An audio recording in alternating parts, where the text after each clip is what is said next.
मोहन बेटा, मैं तुम्हारे काका के घर जा रहा हूँ। क्यों पिताजी? और तुम आजकल काका के घर बहुत जा रहे हो। तुम्हारा मन मान रहा हो तो चले जाओ पिताजी। लो ये पैसे रख लो, तुम्हारे काम आ जाएंगे। पिताजी का मन भर आया। उन्हें आज अपने बेटे को दिए गए संस्कार लौटते नजर आ रहे थे। जब मोहन स्कूल जाता था, वह पिताजी से जेब खर्च लेने में हमेशा हिचकता था, क्योंकि घर की आर्थिक स्थिति ठीक नहीं थी। पिताजी मजदूरी करके बड़ी मुश्किल से घर चला पाते थे, पर माँ फिर भी उसकी जेब में कुछ सिक्के डाल देती थी, जबकि वह बार बार मना करता था। मोहन की पत्नी का स्वभाव भी उसके पिताजी की तरफ कुछ खास अच्छा नहीं था। वह रोज पिताजी की आदतों के बारे में कहासुनी करती थी। उसे ये बड़ों से टोका टाकी पसंद नहीं थी। बच्चे भी दादा के कमरे में नहीं जाते। मोहन को भी देर से आने के कारण बात करने का समय नहीं मिलता। एक दिन पिताजी का पीछा किया। आखिर पिताजी को काका के घर जाने की इतनी जल्दी क्यों रहती है?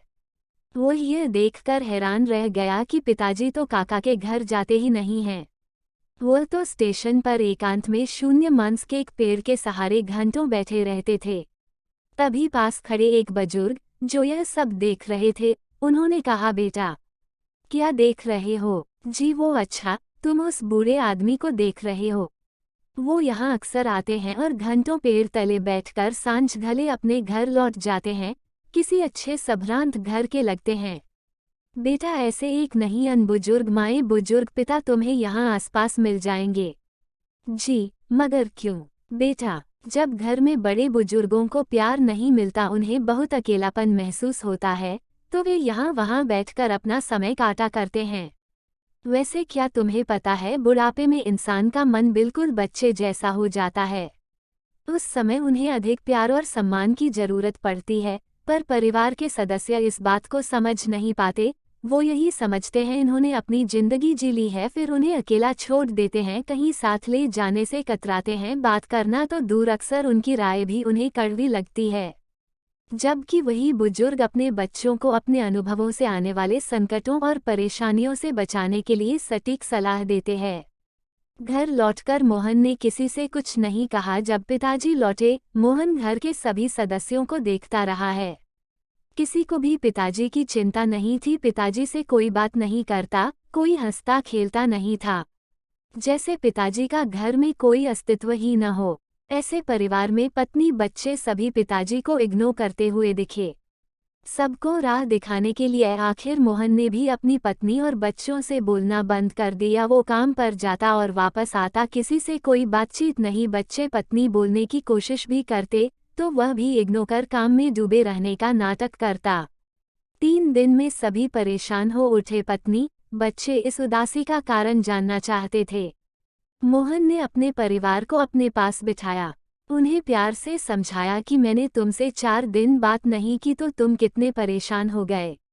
अब सोचो, तुम पिताजी के साथ ऐसा व्यवहार करके उन्हें कितना दुख दे रहे हो। मेरे पिताजी मुझे जान से प्यारे हैं, जैसे तुम्हारी माँ। और फिर पिताजी के अकेले स्टेशन जाकर घंटों बैठकर रोने की बात छुपा गया। सभी को अपने बुरे व्यवहार का खेद था। उस दिन जैसे ही पिताजी शाम को घर लौटे, तीनों बच्चे उनसे चिपट गए। दादाजी, आज हम आपके पास बैठेंगे, कोई किस्सा कहानी सुनाओ ना। पिताजी की आंखें भीग गई।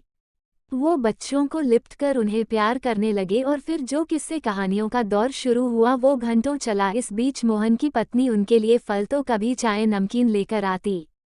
पिताजी बच्चों और मोहन के साथ स्वयं भी खाते और बच्चों को भी खिलाते। अब घर का माहौल पूरी तरह बदल गया था।